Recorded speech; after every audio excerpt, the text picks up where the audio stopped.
పరిశుద్ధుడైన మా తండ్రి, మీ పరిశుద్ధమైన పాదాలకు స్తుతి చెల్లిస్తున్నాము తండ్రి. గడిచిన కాలమంతయు తండ్రి మీ ప్రేమ చేత మమ్మల్నందరినీ కాపాడారు, సజీవులకులో ఉంచారు.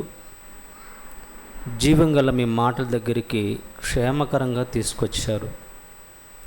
ఇందును బట్టి దేవా మిమ్మల్ని స్తుతిస్తున్నాం, మిమ్మల్ని గణపరుస్తున్నాం. మా ప్రభువా, మా కొరకు సిద్ధపరిచిన మీ వాక్యాలను చెబుతున్న నాకు సమయోచితమైన జ్ఞానమును వినడానికి చేరివచ్చిన మీ ప్రియులు తండ్రి, మీ పిల్లలు వారికి గ్రహింపును అనుగ్రహించమని ఈ కార్యక్రమం అంతట్లో తండ్రి మీకు మహిమకరంగా, మాకు దీవెనకరంగా ఉండేలాగున సహాయం చేయమని క్రీస్తు వారి ఉన్నతమైన నామంలో ఈ ప్రార్థన సమర్పించి అడిగి వేడుకుంటున్నాము తండ్రి. ఆమేన్.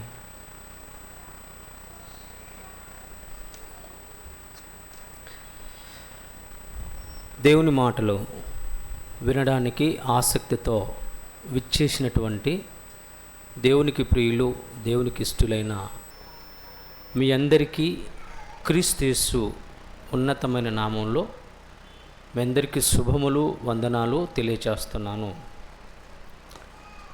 ప్రియులారా,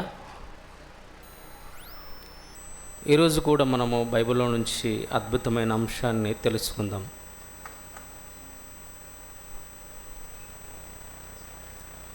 సత్యము ఎరిగిన వారెవరు? అంశం పేరేంటి? సత్యము ఎరిగిన వారు ఎవరు? పిల్లరా, సత్యం అనగానేంటి? సత్యం ఎరిగిన వారు వారి జీవితాలు భూమి మీద ఎలా ఉంటాయి? సత్యం ఎరగని వారిని దేవుడు ఏం చేస్తాడు? సత్యం ఎరిగి పాపం చేస్తే వారి జీవితాలు, లేకుంటే దేవుడు వారిని ఏం చేస్తాడు? ఈ 4 పాయింట్స్ ఈరోజు మనం నేర్చుకుందాం. సత్యము అనగానే ఏంటి? బైబిల్ ఇచ్చినటువంటి డెఫినేషన్ ఏంటి? యేసుక్రీస్తు వారు సత్యానికి డెఫినేషన్ చెప్తున్నాడు. సత్యము అంటే ఏంటో చెప్తున్నాడు. యోహాను గారు రాసిన సువార్త 17వ అధ్యాయము 17వ వచనం. యోహాను గారు రాసిన సువార్త 17వ అధ్యాయము 17వ వచనము. సత్యమందు వారిని ప్రతిష్ఠ చేయుము, నీ వాక్యమే సత్యము. సత్యము అనగానేంటి? సత్యము అనగానేంటి? వాక్యము. ఓకే, ఇప్పుడు ఎరిగిన వారు అంటే తెలిసినవారు అనా? అంటే సత్యము తెలిసినవారు ఎవరు? సత్యము అనగా ఏమని తెలుసుకున్నాం? బైబిల్ ఇచ్చినటువంటి అర్థం, డెఫినేషన్, వాక్యము. ఓకే, ఇప్పుడు మనము చాలామంది మనం ఏమనుకుంటున్నాం? మన సత్యంలో ఉన్నాము అని అనుకుంటున్నాం. ఇప్పుడు చెప్పండి, సత్యం అంటే వాక్యమైతే వాక్యము ఎక్కడ ఉంది? బైబిల్లో ఉంది, అవునా కదా? ఇప్పుడు ఈ బైబిల్లో ఎన్ని పుస్తకాలు ఉన్నాయి? నేను ఇప్పటి నుంచి ప్రశ్నలు వేస్తుంటాను, మీ నోట నుండి ప్రతిదానికి సమాధానం రావాలి. ఓకే, ఎందుకంటే ఇక్కడ బైబిల్ ఓపెన్ యూనివర్సిటీ అనగానే బైబిల్ ఓపెన్ యూనివర్సిటీ బైబిల్లో నేర్చుకుంటున్న విద్యార్థులు కాబట్టి మనం ప్రారంభ పాఠాలే రాకపోతే మనము సత్యాన్ని సంపూర్ణంగా గ్రహించలేము. గుర్తుపెట్టుకోండి, దేనికైనా ప్రారంభం ఉంటుంది కదా, దానికి సంపూర్ణత ఉంటుంది. ప్రాథమిక పాఠాలు మనకు కదా, ప్రాథమిక విద్య. ఉదాహరణకు ఏంటన్నప్పుడు ఎల్కేజీ, యూకేజీ ఇక్కడ ఏం నేర్పిస్తారు చెప్పండి? అక్షరాలు కదా. తర్వాత ఏమంటారు? మళ్ళీ పదాలు, తర్వాత వాక్యాలు, తర్వాత ఇలాంటి విషయాలన్నీ నేర్చుకుంటూ వెళ్ళిపోతూ ఉంటాం. అలాగనే సత్యం అనగానే వాక్యం అయితే, వాక్యము బైబిల్లో ఉంటే, ఈ బైబిల్లో ఎన్ని పుస్తకాలు ఉన్నాయి? బైబిల్లో ఉన్న పుస్తకాలు ఎన్ని? 66 పుస్తకాలు కదా. పాత నిబంధనలు ఉన్న పుస్తకాలు, పాత నిబంధనలు ఉన్న పుస్తకాలు మీరు సమాధానం చెప్పలేదనుకోండి, నేను ఆగిపోతాను, మీరే టైం వేస్ట్ అవుద్ది. పాత నిబంధనలు ఉన్న పుస్తకాలు 39 పుస్తకాలు, కొత్త నిబంధనలు ఉన్న పుస్తకాలు 27, మొత్తం ఎన్ని? 66 వచ్చేసాయి. ఇకపోతే పాత నిబంధన మరి ఏ భాషలో రాయబడింది? హెబ్రీ భాషలో రాయబడింది. మరి కొత్త నిబంధన గ్రీక్ భాషలో రాయబడింది. Okay, right. పిల్లరా, ఇప్పుడు గమనించండి, పాత నిబంధనను 5 పార్ట్స్గా విభజించారు కదా, చరిత్ర ప్రకారంగా కదా. పంచకాండాలని వేటిని అంటారు? ఆదికాండం, నిర్గమకాండం, లేవియాకాండం, సంఖ్యాకాండం, ద్వితీయోపదేశకాండం. వీటిని మోషే గారు రాశారు. ఇవేంటిని పంచకాండాలు కూడా అంటారు. ఇకపోతే యోషువ గారి నుంచి మరి ఎస్తేరు గ్రంథం వరకు వీటిని ఏమంటారు? యెహోషువ గ్రంథం నుంచి ఎస్తేరు గ్రంథం వరకు చరిత్ర అండి, చరిత్ర గ్రంథాలు అంటారు. ఇవన్నీ ఉన్నాయి, ఇవి 5 అయితే ఇవన్నీ ఉన్నాయి, లెక్క పెట్టడం కష్టం కదా అండి. ఇవి మామూలు పుస్తకాల పేర్లు, అవునా కదా. ఈ బైబిల్లో ఉన్నటువంటి ప్రాథమిక పాఠాలు, ఈ సత్యమే మనం తెలుసుకోకపోతే సత్యం విరిగిన వారు ఎలా అవుతాము కదా. 12. ఇకపోతే తర్వాత కావ్య గ్రంథాలని వేటి అంటారు? ఎన్ని ఉన్నాయి? యోబు గ్రంథం నుంచి పరమగీతముల వరకు ఎన్ని? 5. దీన్ని పద్యభాగం కూడా అంటారు, అవునా కదా. నెక్స్ట్ ప్రవక్తల గ్రంథాలు, వీటిలో ప్రవక్తల గ్రంథాలు, అవునా కదా. ఇప్పుడు బాగా ఉంచి ప్రవక్తల గ్రంథాలు ఎన్ని మళ్ళీ మొత్తము? 17, అవునా కదండి. చెప్పండి. మన డిప్లొమా బైబిల్ థియాలజీలోనే ఫస్ట్ పాఠం ఏంటి? బైబిల్ అనగానేమి, దాన్ని ఎలా చదివితే అర్థమవుతుంది, దీంతో ఉన్నాయి కదా.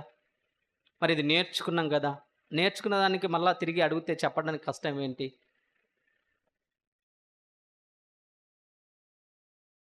కదా.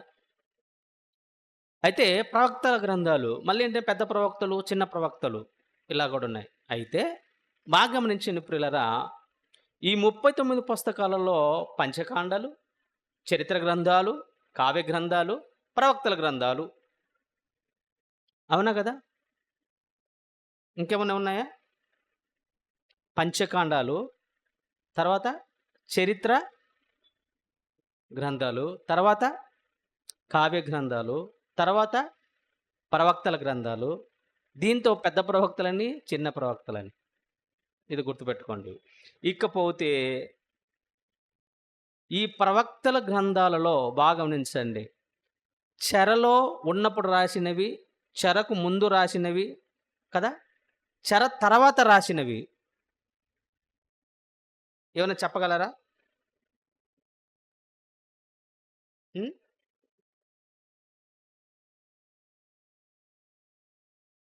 బాగా గమనించండి,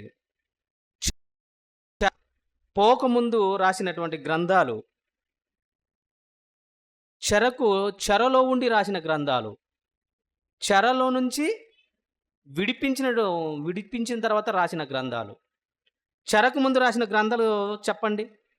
యెషయా గ్రంథం, ఇర్మియా గ్రంథం కదా, విలాపవాక్యములు, హోషయ, యోవేలు, ఆమోసు, ఓబేద్య, యోనా, మీకా, నహుము, హబకూకు, జఫన్య.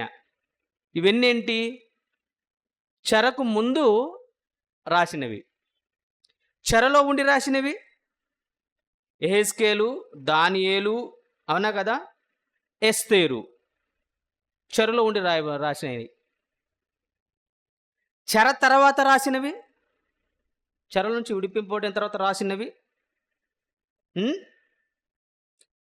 ఎజ్రా, నెహెమ్యా, హగ్గయి, జకరయ్య, మలాకి. ఇవన్నీ ఎన్ని తెలుసా మీకు? తెలుసా తెలియదా? ఇవన్నీ తెలియదు కదా.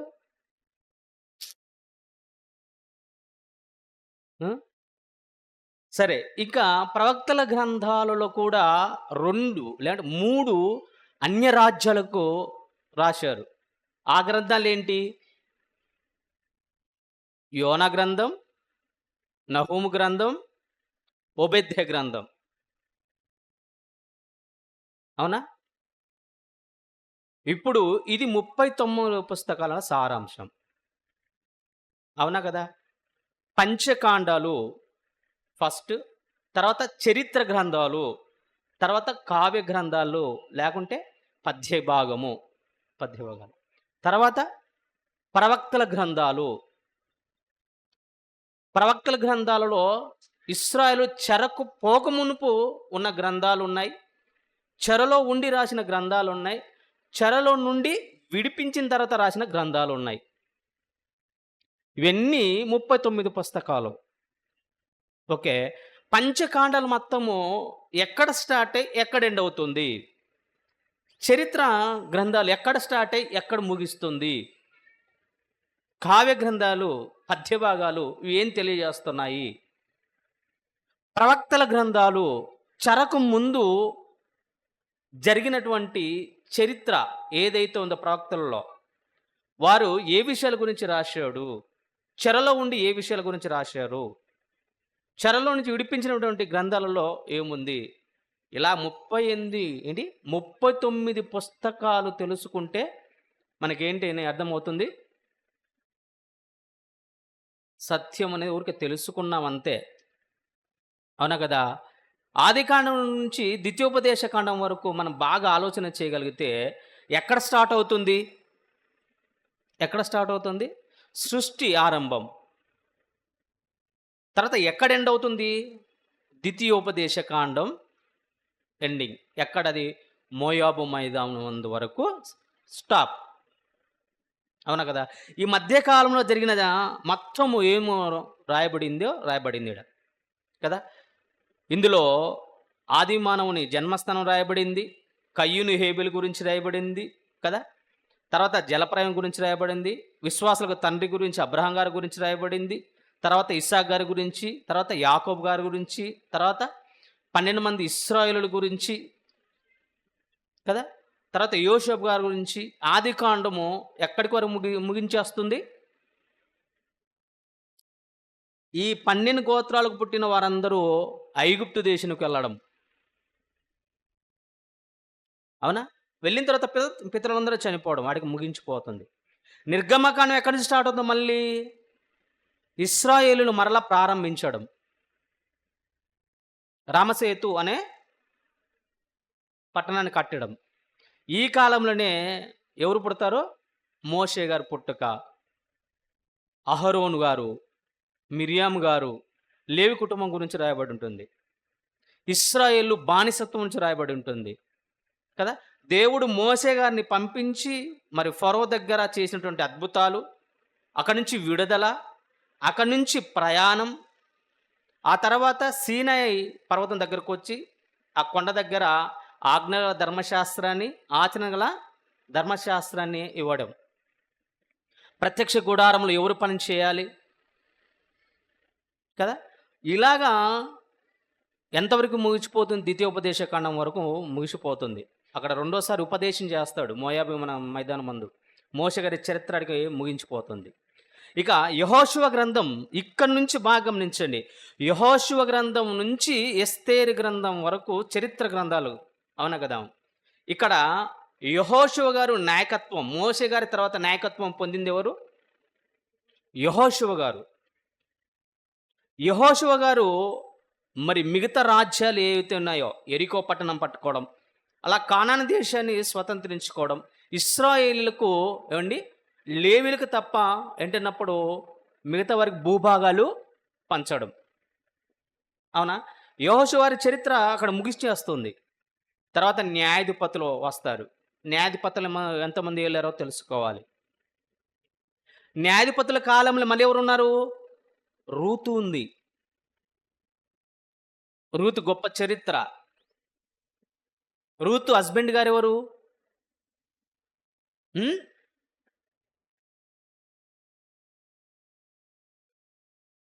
చూసారా? రూతు గారు మొదటి భర్త చనిపోయాడు. అవునా కదా?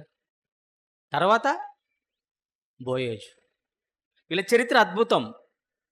అన్యురాలైన యూదా వంశంలో నిలిచిపోయినట్టు మహానీయురాలు కదా! కాబట్టి ప్రియులారా, రూతు గ్రంథం తర్వాత నెక్స్ట్ వచ్చేదే మొదటి సమూయేలు, రెండో సమూయేలు. ఈ మొదటి సమూయేలు గ్రంథం మొత్తాన్ని బాగా ఆలోచిస్తే సమూయేలు గారే ఉంటారు. న్యాయాధిపతిగా ఉంటాడు, యాజకుడిగా ఉంటాడు. ఇక్కడ ఈ సందర్భం ఏలి ప్రత్యక్ష గుడారం దగ్గర వాళ్ళ కుమారులు, వారి జీవిత చరిత్ర ఉంటుంది. ఇశ్రాయేలులో అవిధేయత దేవుని దుఃఖపరిచిన సందర్భం ఏంటంటే మాకు రాజు కావాలనడం. ఈ మొదటి సమూయేలు గ్రంథంలోనే ఏం కనపడుతుందంటే ఐక్యరాజ్యం. అంటే ఎవరు పరిపాలిస్తారు మొట్టమొదటిగా? సౌలు గారి రాజు చేసుకొని రాజుగా ఉన్నటువంటిది సౌలు. ఈయన అవిధేయతను బట్టి దేవుడు ఇతన్ని తీసేసిన తర్వాత మళ్ళా రెండో రాజు దావీదు గారిని, ఈయన 40 సంవత్సరాలు, దావీదు గారు 40 సంవత్సరాలు. అవునా? వీళ్ళిద్దరి చరిత్ర మొదటి సమూయేలు గ్రంథం, రెండో సమూయేలు గ్రంథం వరకు ఉంటుంది. మొదటి రాజు గ్రంథంలో దావీదు గారు మొదటి అధ్యాయంలోనే రెండో అధ్యాయానికి వచ్చేలోపే చనిపోతాడు. ఇక రెండో అధ్యాయం నుంచి 12వ అధ్యాయం వరకు బాగా గమనించిన ప్రియులరా, ఎవరి చరిత్ర కనపడుతుందంటే సొలొమోను గారి చరిత్ర కనపడుతుంది. సొలొమోను గారు 40 సంవత్సరాలలో ఎంత జ్ఞానంగా ఉన్నాడో, ప్రపంచ దేశాలకు ఎంత జ్ఞానం బోధించాడో దేవుడిచ్చిన జ్ఞానాన్ని బట్టి. ఈయన కాలంలో యెరూషలేము మందిరాన్ని కట్టబడుతుంది. అవునా కదా? ఈయన తర్వాత ఈయన గర్భవాసం నుంచి వచ్చినటువంటి కుమారుడే ఎవరు? రెహబాము. ఈ రెహబాము కాలంలోనే, రెహబాము గారి కాలంలోనే ఈ మూర్ఖుడు పెద్దలు చెప్పిన మాట వినక, స్నేహితులు చెప్పిన మాట విని కదా, రాజ్యాన్ని ఒకటిగా ఉన్నది విడిపోయేలాగా చేసుకున్నారు. అప్పుడు యూదా రాజ్యము, ఇశ్రాయేలు రాజ్యము. యూదా రాజ్యం వచ్చేసి యూదులు, బెన్యామీలు, వీళ్ళు దక్షిణ రాజ్యంగా పిలువబడ్డారు. తర్వాత మిగతా 10 గోత్రాల వారు ఉత్తర రాజ్యముగా ఇశ్రాయేలు రాజ్యంగా పిలువబడ్డారు. ఇశ్రాయేలు రాజ్యము రాజులు వస్తున్నారు కదా. ఈ రాజులు వస్తున్న సందర్భం, ఇశ్రాయేలు రాజులు అందరూ దుర్మార్గులకు కనపడతారు. వీరి కాలంలో ఏ ప్రవక్తలు ఉన్నారు, ఏ ప్రవక్తల గ్రంథాలు రాయబడ్డాయి తెలుసుకోవాలండి. తెలుసుకోకపోతే బైబిల్ కనీసం అవగాహన కూడా లేకపోతే బైబిల్ అర్థం కాదు. ఆమోసు, హోషేయ గారు, వీళ్ళిద్దరు ప్రవక్తలు ప్రవచించిన వినరు. అయితే దేవుడు ఏం చేశాడు? వీరిని అశ్షూరు చెరకు పంపించేస్తాడు. వీరి అశ్షూరు చనిపోతే వీరైనా బుద్ధి తెచ్చుకుంటారేమో యూదులు అనుకుంటే, యూదులు 100 సంవత్సరాల తర్వాత కూడా వీళ్ళు కూడా ఏం చేస్తారు? అవిధేయులుగానే ఉండిపోతారు. వీరిని ఏ చెరకు పంపిస్తారు? బబులోను చెరకు పంపిస్తారు.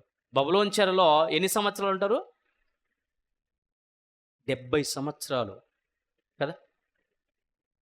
బాగా గమనించిన ప్రియులారా, ఇప్పుడు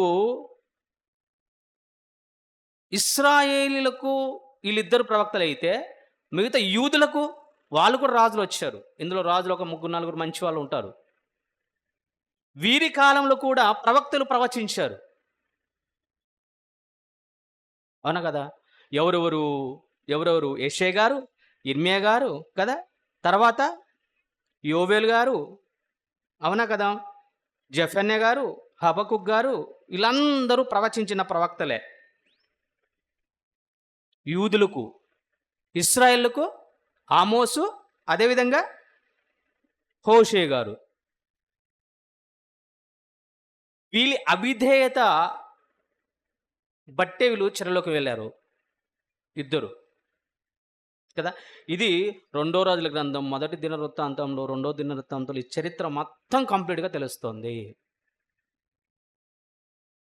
అందుకనే ఒక యెషయా గారి గాని, ఇర్మీయా గారు గాని, అదేవిధంగా హోషే గారు కానివ్వండి, ఎంతమంది ప్రవక్తలు యోవేలు గారు కానివ్వండి, హబక్కూకు గారు కానివ్వండి, ఇంకెవరు నహూం గారు కానివ్వండి, ఎవ్వరు చెరకముందు ప్రవచించిన ఆ ప్రవచనాలు ఆ ఏ రాజుల కాలంలో వాళ్ళు ఉన్నారు. అక్కడ పరిస్థితులను బట్టి వాళ్ళు ఏం ప్రవచించారు, వీరు ఏ విధంగా అవిధేయులయ్యారు.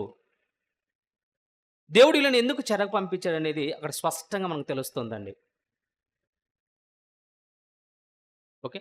ఈ దినవృత్తాంతాల గ్రంథం అయిపోయిన తర్వాతనే ఏం చేస్తారన్నప్పుడు ఏం జరుగుతుంది? 70 సంవత్సరాల చెరలో నుంచి దేవుడు ఎవరైతే కోరెషు ద్వారా చెప్పబడిన మాట ఏం జరుగుతుంది? నెరవేరుస్తాడు. కోరెషు రాజు వస్తాడు, విడుదల చేస్తాడు అన్నప్పుడు. అలాంటి సందర్భంలోనే విడుదలైన తర్వాత రాసినటువంటి గ్రంథాలేంటి? 1 ఎజ్రా, 2 నెహెమ్యా, 3 హగ్గయి, 4 జకర్యా, 5 మలాకి. ఏమండి ఎజ్రా గారు వచ్చి ఏం చేశారు? పడిపోయిన మందిరాన్ని కట్టాడు. నెహెమ్యా గారు వచ్చి ఏం చేశారు? ప్రాకారాలు కట్టాడు కదా. ఇక జకరయ్య గారు ప్లస్ హగ్గయ్య గారు ఇలా పొజిషన్ ఏంటి? మందిరాన్ని కడుతూ ఆగిపోతున్నప్పుడు వీరు వారి దగ్గరుండి వారిని మరి పురికొల్పబడి మరలా ప్రవచించిన తర్వాత కట్టినటువంటి వారు. మళ్ళీ వీళ్ళు తిరిగిపోయిన తర్వాత మళ్ళీ మలాకి ద్వారా చేసినవారు. అంటే ఏమండి ఇదేంటంటే సంపూర్ణమైనటువంటిది కాదు. మీకు అవుట్‌లైన్‌గా అంటే మీకు అర్థం కావడానికి ఏంటంటే పాత నిబంధనలు ఎన్ని పుస్తకాలు ఉన్నాయి, అవి ఎలా విభజించారు, ఆ చరిత్ర గ్రంథాలలో ఏముంది, ప్రవక్తల గ్రంథాలలో ఏముంది, పంచకాండాలలో ఏముంది, జ్ఞాన గ్రంథాలలో ఏముంది, అవునా కదా? ఇవి మనం తెలుసుకోవాలి. సత్యం అంటే ఏమని తెలుసుకున్నాం? వాక్యము. వాక్యం అంటే ఏం తెలుసుకున్నాం? 66 పుస్తకాలు. మన పాఠం పేరేంటి? సత్యమును గ్రహించిన వారు, లేదంటే సత్యం ఎరిగిన వారు ఎవరు? సత్యమును ఎరిగినవంటే 66 పుస్తకాలు ఉన్నాయి కదండి. 66 పుస్తకాలు ముందు 66 పుస్తకాల పేర్లు తెలిసి ఉండాలి. ఎవరైనా 66 పుస్తకాల పేరు చెప్తారు ఇప్పుడొచ్చి? డిప్లొమా చేసిన వాళ్ళు కానీ. లైవ్ వెళ్తుందండి. లైవ్ బంద్ అయింది కదూ. రికార్డ్ అయితే అవుతుంది. మళ్ళీ అట్లనే అప్లోడ్ చేస్తారు. 66 పుస్తకాల పేర్లు. ఈ 60 పుస్తకాల పేర్లు రావటం లేదని జాన్సన్ గారు ఎంత తెలివివంతుడంటే, ఇంతలో యూనివర్సిటీలో ఉండి కూడా 66 పుస్తకాల పేర్లు రాకపోతే బాగుండదని 66 పుస్తకాల పేర్లను పాట రూపంగా రాసి మనకిచ్చాడు. అవునా? పాట పాడడానికి కరెక్ట్‌గా వస్తాయి. గబగబా. ఆదికాండం, నిర్గమకాండం, లేవికాండం పాట రూపంలో వస్తాయి. ఇక్కడ నిలబడి చెప్పాలంటే కనీసం ఎగ్జామ్ రాయమంటే 66 పుస్తకాల పేర్లు రాయండి. బైబిల్ చూసి కాదు. మరి 66 పుస్తకాల పేర్లే తెలియకపోతే 66 పుస్తకాలలో ఉన్నటువంటి చరిత్ర, 66 పుస్తకాలలో దాగిన దేవుని మనస్సు, 66 పుస్తకాలలో దాగినటువంటి ఎవరు? యేసు ఎలా ఎరుగుతాం? ఎలా తెలుస్తుంది చెప్పు? మరి సత్యము ఎరిగిన వారని మనకు ఎలా ముద్రించుకుంటాం చెప్పు? 66 పుస్తకాల పేర్లు తెలియాలి. ఆ చరిత్ర ఏందో తెలియాలి. ఆ చరిత్రలో జరిగిన సంఘటన ఏందో తెలియాలి. అవునా? కావ్య గ్రంథాలు ఉన్న భావం ఏందో తెలుసుకోవాలి. చరిత్రలో జరిగినటువంటి ఏ పరిస్థితులు అన్నీ తెలుసుకోవాలి. పాత నిబంధన బేసిక్ ఇది తెలియకపోతే కొత్త నిబంధన అర్థం కాదు. యేసు ఎవరో తెలియదు, ఎందుకు వచ్చాడో తెలియదు, ఆయన గురించి ఎవరు చేసిందే తెలియదు. అవునా? బాగా గమనించండి. సత్యం ఎరిగిన వారని మాట అనేది మనకు ఏకదమున ముద్రించుకున్నాం. ఎరిగిన వారన్నప్పుడు ముందు 66 పుస్తకాల పేర్లు, ఈ పంచకాండాలలో ఎక్కడ ప్రారంభమైంది, ఎక్కడ ఎండ్ అయింది, దీంతో ఎవరెవరి చరిత్ర ఉంది, ఎక్కడ ఆరంభమైంది, ఎక్కడ ముగించింది. నిర్గమకాండంలో ఎవరి చరిత్ర ప్రారంభమైంది, ఎంతవరకు ఎండ్ అయింది. అవునా కదా? నిర్గమకాండం తర్వాత లేవీలకు ఇచ్చిన పని ఏంటి, తర్వాత లేవికాండం తర్వాత సంఖ్యాకాండం ఎంతమంది మనుషులు ఉన్నారు, ఎక్కడి నుంచి మళ్ళీ స్టార్ట్ అయింది, ఎక్కడి నుంచి ముగిస్తుంది. ద్వితీయోపదేశ కాండము ఇక్కడ మళ్ళీ ఎందుకు ఉపదేశించబడింది, ఏ ప్రదేశంలో ఉపదేశింపబడింది, ఎందుకు ఉపదేశింపబడింది, అది చదువుతూ అర్థమవుతుంది. ఇది పంచకాండాలు మోషే గారు రాసిన గ్రంథాలు. ఇక యెహోషువ గారి కాలం నుంచి చరిత్ర గ్రంథాలు ఎన్ని 12 ఉన్నప్పుడు ఎస్తేరు గ్రంథం వరకు. ఈ యెహోషువ గారి కాలం నుంచి ఎస్తేరు గ్రంథం వరకు జరిగినటువంటి చరిత్రలో ఏమేమి సంఘటనలు చోటు చేసుకున్నాయి? ఎంతమంది న్యాయాధిపతులు వచ్చారు? ఎంతమంది రాజులు వచ్చారు? ఒకటిగా ఉన్న రాజ్యాన్ని 2గా ఎందుకు విడిపోయింది? ఎక్కడ విడిపోయింది? ఇశ్రాయేలుకు రాజులు ఎంతమంది ఉన్నారు? ఇశ్రాయేలుకు ప్రపంచించిన ప్రవక్తలు ఎంతమంది? వారి గురించి ఏం రాయబడింది? యూదులకు మరి ప్రవక్తలుగా ఉన్నవారెవరు? రాజులుగా ఉన్నవారెవరు? వాళ్ళ గురించి ప్రవక్తలు ఏం ప్రవచించారు? వీళ్ళ స్థితులు ఎలా ఉన్నాయి? వీళ్ళెందుకు బబులోను చెరకు పోవాల్సి వచ్చింది? వీళ్ళెందుకు అశ్షూరు చెరకు పోవాల్సి వచ్చింది? వీరు ఎన్ని సంవత్సరాలు ఉన్నారు? మళ్ళీ తిరిగి వచ్చిన తర్వాత రాయబడిన పుస్తకాలు ఉన్నటువంటి ఏముంది? ఇవన్నీ తెలుసుకోవాలండి. ఇది 39 పుస్తకాలు ఉన్నటువంటి అంటే ప్రాథమిక అ ఆ అంతే. నేను చెప్పింది ఏమి అక్షరాలు? ఆ అమ్మాని తినడానికి ఇంకొక అక్షరం రావాలి. ఆబు అనడానికి ఇంకొక అక్షరం రావాలి. ఆ ఆ ఈ ఈ ఏ బి సి ఇవి అంత మాత్రమే అవి. కొత్త నిబంధనలు వచ్చేసి ఎన్ని పుస్తకాలు? కొత్త నిబంధనలు ఉన్నటువంటి ఎన్ని పుస్తకాలు చెప్పండి? చిన్న కొత్త నిబంధనల పుస్తకాలండి. మీరు మాట్లాడితే కానీ నిద్ర రాదు, నాకు హుషారు రాదు. అవునంటారా కాదంటారా? మీరు ఇలాగనే ఉండిపోయారనుకోండి, నేను చెప్తున్నాను అనుకోండి, నాలుగు కలిగేది వింటే ఈయన చెప్పుకునే కాడికి చెప్పుకుంటాడు, మేము వినే కాడికి వింటాం, మేము విడిచిపెట్టే కాడికి విడిచిపెడతాం అనే ఉద్దేశం ఉన్నారేమో అని అనిపిస్తుంది. మీరు కూడా నాకు ఏంటంటే బూస్ట్ ఇచ్చారనుకోండి, అంటే నేను చెప్పిన దానికి మీరు అందిస్తున్నారు అనుకోండి, ఇంకా నాకు ఎనర్జీ వస్తుంది చెప్పడానికి. మీరు సైలెంట్గా ఉండిపోయారనుకోండి, ఆవలిచ్చేస్తాం, ఆవలింపులు వస్తుంది, తర్వాత నిద్ర వస్తుంది, తర్వాత నేను చెప్పిందంతా గోడకే చెప్పింది అనుకుంటాను. కాబట్టి జాగ్రత్త. ఓకే, కొత్త నిబంధనలు ఉన్న పుస్తకాలు ఎన్ని? 27 పుస్తకాలు కదా. సువార్తలు ఎన్ని? 4 సువార్తలు. చరిత్ర, సంఘ చరిత్ర, అపోస్తల కార్యములు కదా. ఇకపోతే ఎంతమంది రాశారు? పౌలు గారు, పేతురు గారు, యోహాను గారు, యాకోబు గారు, ఇంకా యూదా గారు. యూదా గారు ఒక పుస్తకం రాశాడు, ఒక పత్రిక రాశాడు. యాకోబు గారు ఒక పత్రిక రాశాడు. యోహాను గారు 3 పత్రికలు, ప్రకటన గ్రంథం రాశాడు. అవునా? పేతురు గారు 2 పత్రికలు రాశాడు. లూకా గారు 2 కదా. లూకా సువార్త, అపోస్తల గారు రాశాడు. అవునా కదా. ఇకపోతే మొత్తం యోహాను గారు 5 రాశాడు కదా. యోహాను గారు 1వ పత్రిక, 2వ పత్రిక, 3వ పత్రిక, ప్రకటన గ్రంథం, యోహాను రాసిన సువార్త. ఇకపోతే వీళ్ళందరికంటే గొప్పగా రాసినటువంటి వ్యక్తి ఎవరు? పౌలు గారు. ఎన్ని పత్రికలు రాశాడు? 14 పత్రికలు రాసుకుంది. ఓకే, ఇక్కడ పాత నిబంధనలు చెరకు ముందుకు రాసిన ప్రవక్తలు ఉన్నారు, చెరలో ఉండి రాసిన ప్రవక్తలు ఉన్నారు, చెర విడిచిన తర్వాత వచ్చిన వారు కూడా రాశారు. అలాగనే పౌలు గారు చెరకు ముందు వెళ్ళక ముందు రాసిన పత్రికలు ఉన్నాయి. అవి ఎవరో మగపిల్లలు చెప్పండి. చెరకు ముందు, ఇక్కడ స్టేజ్ మీద ఉన్న వారు కూడా చెప్పొచ్చు, నో ప్రాబ్లం. చెరకు ముందు రాసిన పత్రికలు ఏమండి. ఉపేంద్రన్న గారు చెప్పి చెప్పి పాపం లాక్డౌన్లో, అవునా కదా, అందరూ బయటి వాళ్ళు వింటున్నారు, మన వాళ్ళే వింటాం లేదు ఎందుకో మరి. ప్రారంభ పాఠాలు కదండి. సత్యము ఎరిగిన వారని ముద్ర వేయించుకునేటప్పుడు అన్న రేపు అడిగితే కనీస జ్ఞానం అంటే చెప్పడానికన్నా ఉండాలి కదా. ఆలోచన చేయండి. చెరకు ముందు రాసిన పత్రికలు ఉన్నాయండి, లేవా? రోమిలికి రాసిన పత్రిక చెరకు ముందేనా? కొరింథీయులకు రాసిన 1వ పత్రిక చెరకు ముందేనా? 2వ పత్రిక కూడా చెరకు ముందేనా?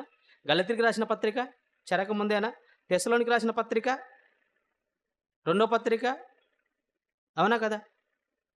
నెక్స్ట్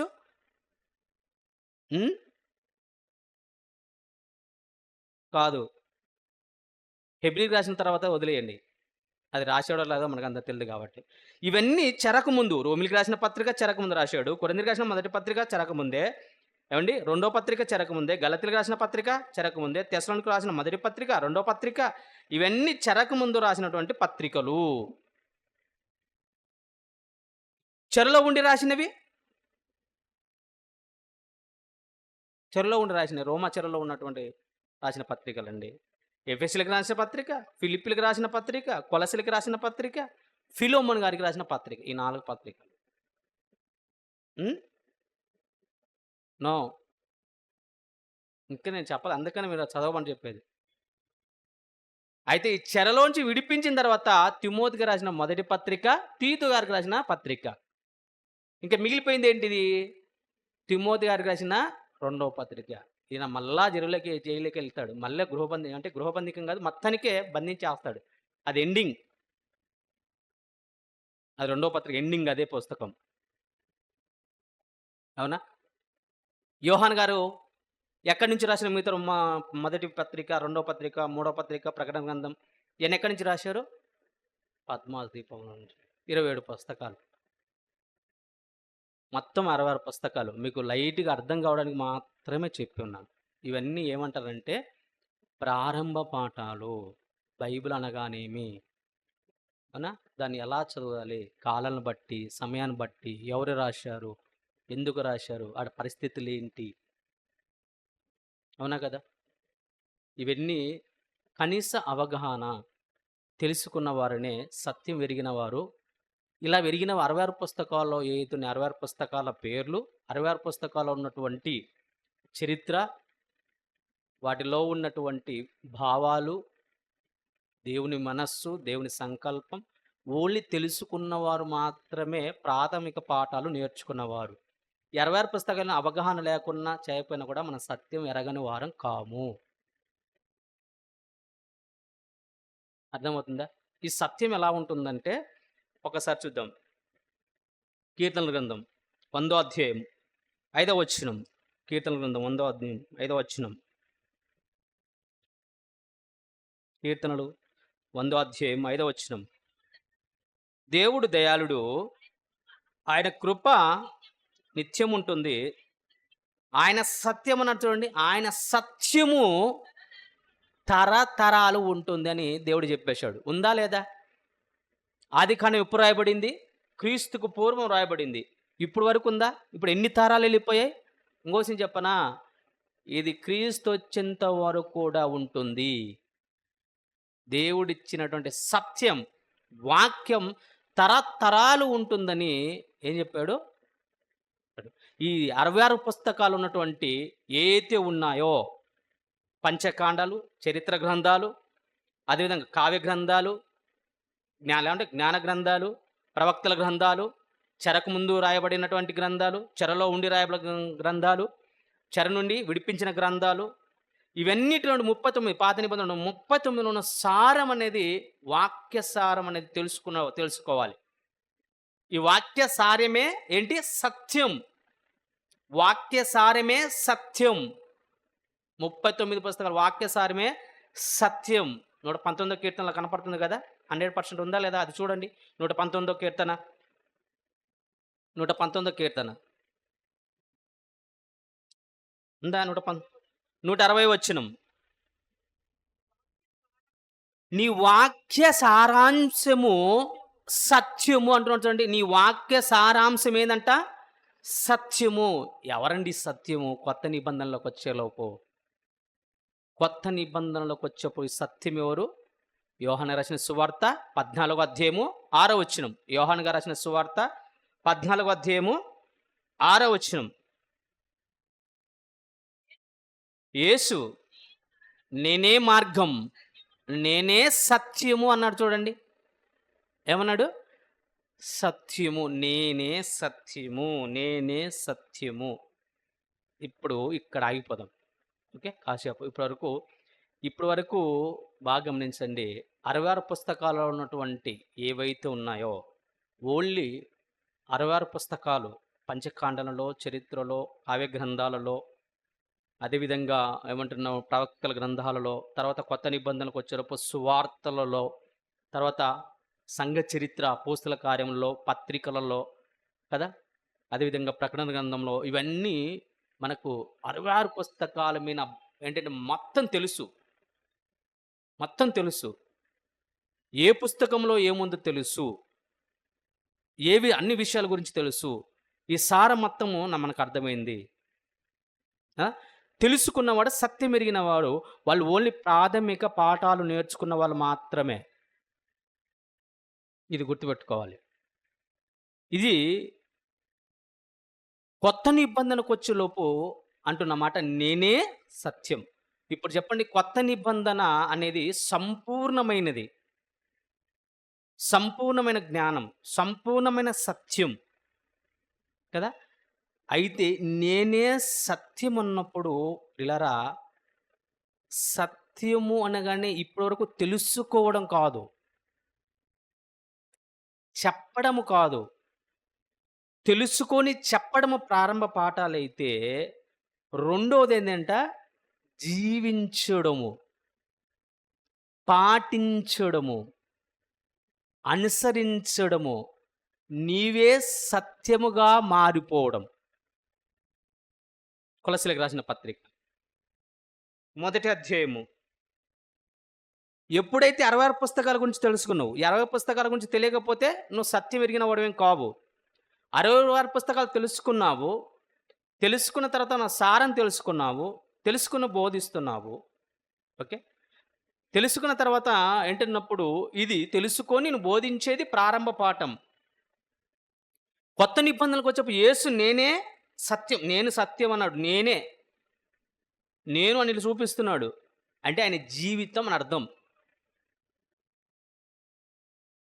ఆయన జీవితం, ఆయన క్యారెక్టర్, ఆయన పని విధానం, ఆయన భూమి మీద జీవించిన ప్రతీది, అవునా, జీవించాడు. ఎలాంటి జీవితం జీవించాడు, ఎలాంటి క్రియలు చేశాడు, ఎలాంటి క్యారెక్టర్తో ఉన్నాడు, ఏమి చేశాడు. నేనే సత్యం అంటే, సత్యం అంటే ఎవరికి తెలియదు, సంపూర్ణ సత్యం తెలియదు. జ్ఞానం గల సత్య ధర్మశాస్త్రం అనేది ప్రారంభ పాఠం, అది తెలుసు. సంపూర్ణమైన సత్యం అనేది ఎవరికి తెలియదు. ఇలా జీవిస్తేనే పరలోకం. అర్థం చేసుకోవాలి ఇక్కడ. ఈ సత్యాన్ని నేనున్నాను కదా, ఈ భూమి మీద నేను సత్యంగా ఉన్నాను కదా, నేను ఎలా జీవించానో అలాంటి జీవితం జీవిస్తేనే పరలోకం. నేను అదే మార్గం కనుగొన్నది. ప్రవక్తలు సత్యాన్ని చెప్పారు, అవునా కదా, చెప్పారు. అదేవిధంగా వాళ్ళు ఏం చేశారు, ప్రకటించారు. జీవించారా? 100% జీవించలేదు.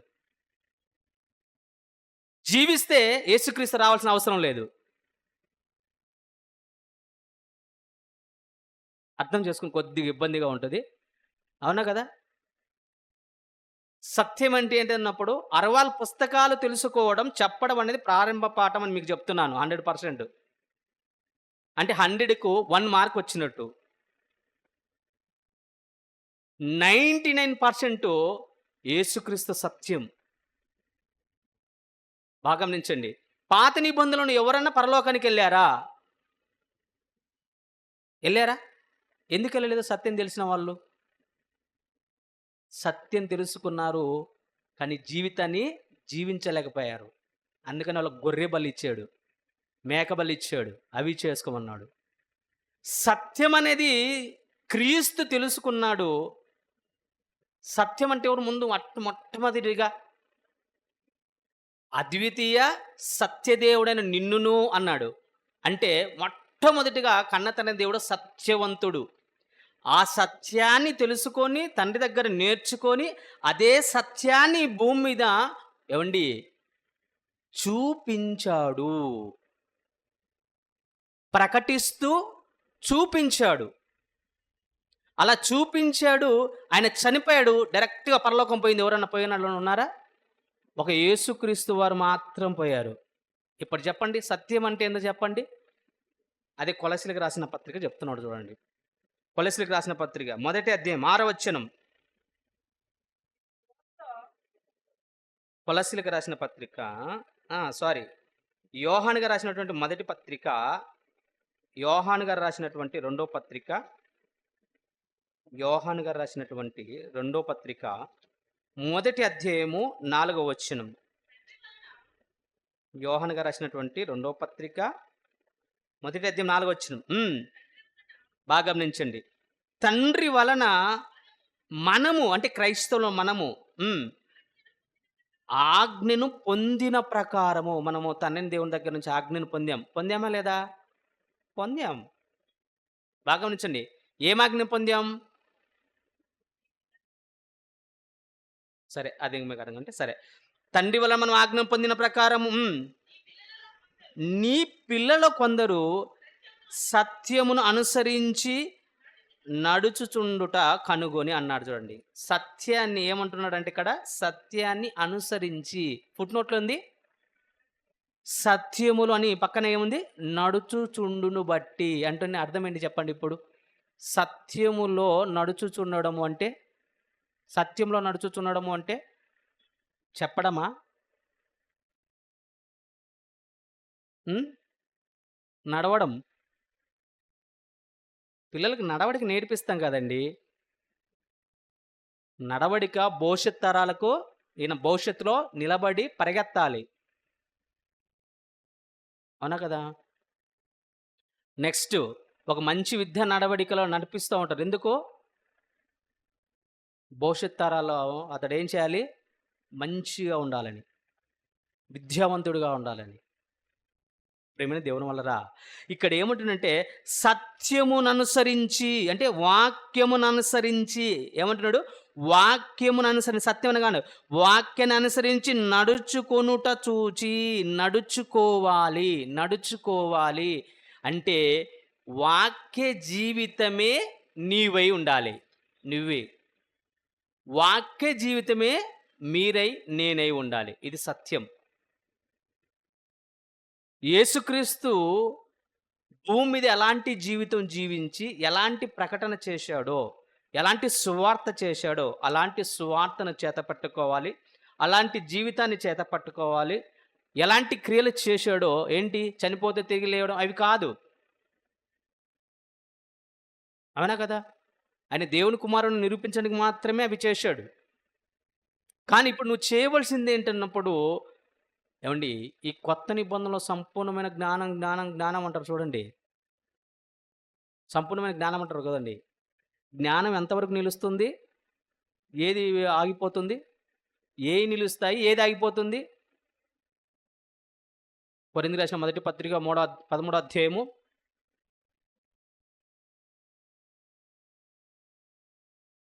13వ అధ్యాయం చివరి వచనం.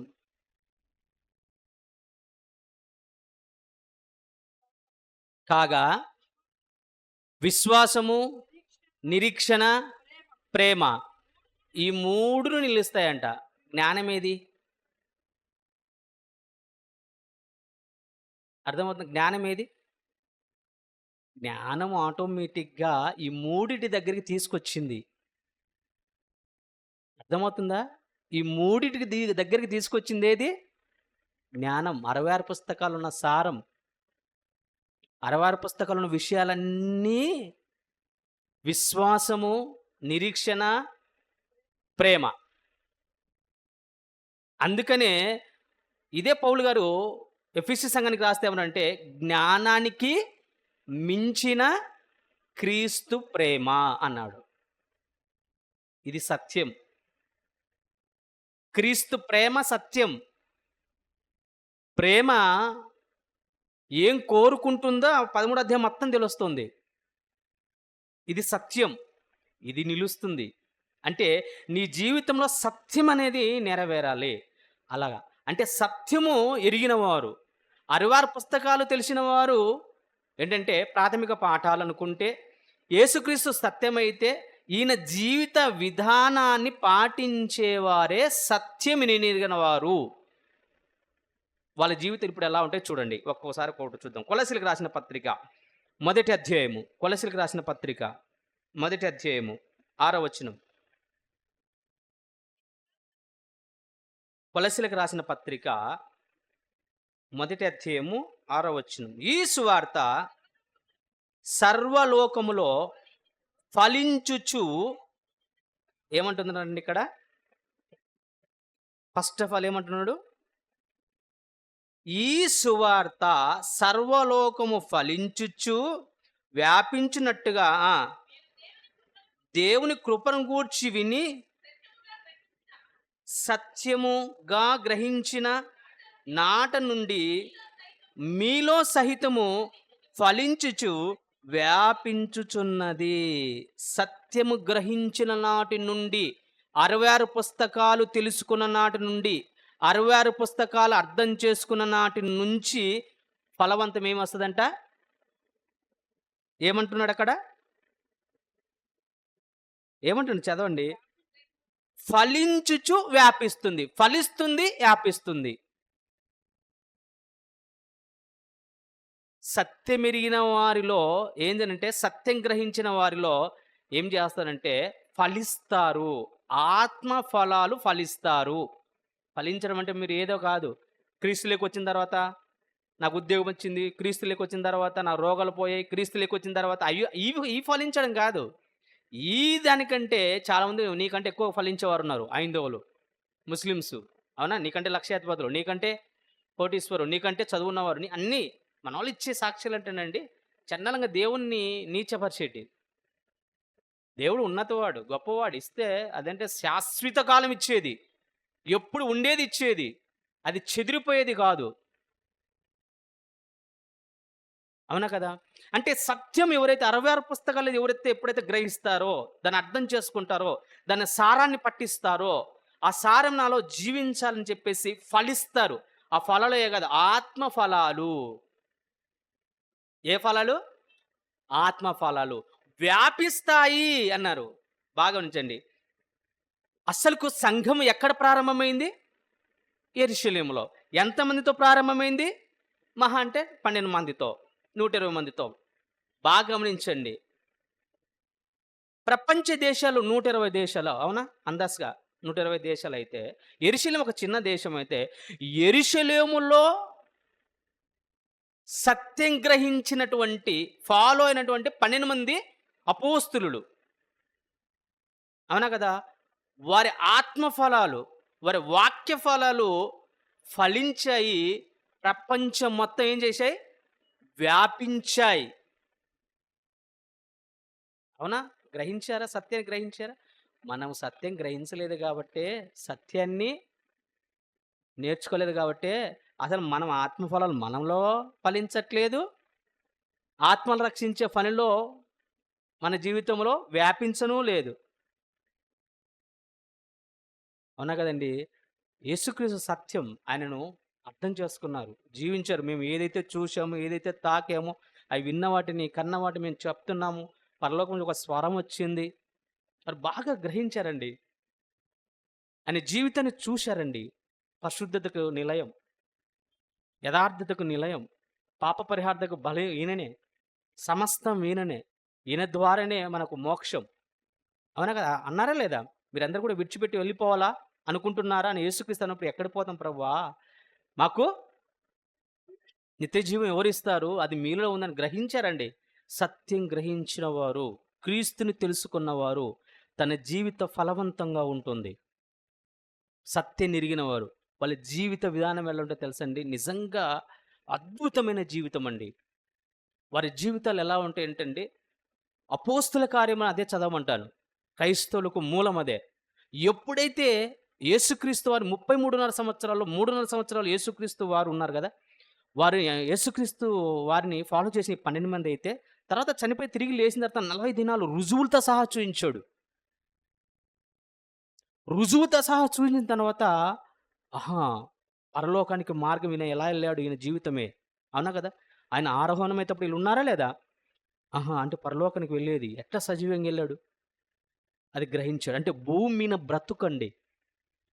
భూమి మీద దేవుని పని చేయడం అండి. అది సత్యము గ్రహించిన వారు, సత్యం ఎరిగిన వారు ఫలిస్తారు. ఆత్మ ఫలాలు ఫలిస్తారు. ప్రేమ, దీర్ఘశాంతం, సంతోషం, దయాళత్వం. ఏవండి ఈరోజు పిల్లల నోట వస్తున్నాయి గానీ, మన నోట రాలేకపోతున్నాయి. నోట మాటలే రాలేకపోతే, నేర్చుకోలేకపోతే, మరి అదే మాటలు జీవితంలో కనపడాలి. మన జీవితంలో కనపడాలి. మరి కనపడటం లేదంటే మన సత్యం గ్రహించిన వారమా? సత్యం తెలుసుకున్న వారమా? ఎరిగిన వారమా? ప్రేమని దేవుని వల్లరా. అది మొదటి శతాబ్దంలో ఫలించారు, వ్యాపించారండి. ఫలించారు, వ్యాపించారు. అందుకని ఈరోజు వచ్చండి, ఈ సత్యమైతే తరతరాలు ఉంటుంది అన్నా కూడా తరతరాలు నిలిచిపోయింది. ప్రతి దేశంలో ఉండిపోయింది. ప్రతి రాష్ట్రంలో ఉండిపోయింది. దాదాపుగా అన్ని ఊర్లలో కూడా ఉండిపోయింది. అదండి సత్యం గ్రహించిన వారు లో ఫలించేదేంటో తెలుసా? మీరు ఫలించారనుకోండి బాగా గమనించండి. అపోస్తులంత ఎదగకపోయినండి బాగా నుంచి అపోస్తులంత ఎదగకపోయినా నీ ఆత్మీయ ఫలం అనేది, సత్యం అనేది, వాక్యం చదువుతున్నప్పుడు, నా జీవిత విధానం నువ్వు పాటిస్తున్నప్పుడండి, ఖచ్చితంగా నీ ఆత్మీయ జీవితం మొట్టమొదటిగా నీ పర్సనల్ జీవితాన్ని నువ్వు సెర్చ్ చేసుకుంటావు. నెంబర్ 2 ఏంటంటే ఎదుటి వారిని రక్షిస్తావు. ఎదుటి వారిని మార్గంలోకి తీసుకొస్తావు. ఎదుటివారి కోసం ప్రయాసపడతావు. ఎదుటివారిని అర్థం చేసుకుంటావు. ఎదుటివారిని పరలోకానికి తీసుకువెళ్ళిన ఆలోచన చేస్తావు. సత్యం గ్రహించిన నాటి నుంచి ఏమండి ఫలిస్తారు, వ్యాపిస్తారు. మనలో పుట్టినటువంటి సత్యం మన ఇంటిలో వ్యాపిస్తుంది. తర్వాత మన కుటుంబాలలో వ్యాపిస్తుంది. తర్వాత అండి ఇంతమందికి ఇలాగ ఒక్కొక్కళ్ళు వెళ్ళిపోతా ఉంటుంది. గ్రహించిన వారు అర్థం చేసుకున్నవాడు, భార్యని అర్థం చేసుకున్నవాడు ఏంటంటే భర్త భార్యని అర్థం చేసుకుంటే వాళ్ళిద్దరి జీవితాలు చాలా బాగుంటుంది. భార్య భర్తను అర్థం చేసుకోవడం, వీరిద్దరి జీవితాలు బాగుంటాయి. అవునా కదా? ఎందుకంటే ఒకరి యందు ఒకరు అంటే నమ్మకం ఉంచుకోవడం, ఒకరి యందు ఒకరు ప్రేమానందంగా ఉంటే వాళ్ళు బాగుంటాయి. అర్థం చేసుకోకుండా అపార్థం చేసుకున్నారనుకోండి, ఎట్లా ఉంటే చెప్పండి? అవునా? ప్రియమైన దేవుని వల్లరా ఇక్కడ మనం బాగా గమనించినట్టయితే ఏమని రాయబడింది? మీరు సత్యం గ్రహించిన నాటి ఇదే అండర్‌లైన్ చేసుకోవాలి. సత్యం ఎప్పుడైతే గ్రహిస్తామో ఆనాటి నుండి మీలో సహితము ఫలించుచు వ్యాపించుచున్నదంట. ఏంటిది? సువార్త, వాక్యం. ఈ వాక్యం ఏముంది? సువార్తలో ఏముంది? వాక్యంలో ఏముంది? ఆత్మను రక్షించేదండి సువార్త.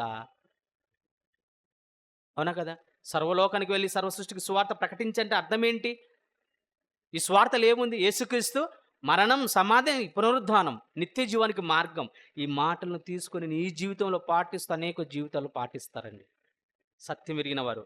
నెంబర్ 2 వాళ్ళ ఆలోచన ఎలా ఉంటుందో చూద్దాం. వారు దేన్ని అనుసరించాలని ఆలోచిస్తారో చూడండి. దానియేలు గ్రంథం 9వ అధ్యాయం 13వ వచనం.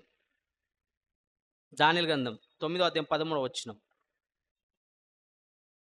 దానియేలు గ్రంథం 9వ అధ్యాయము ఏమండి?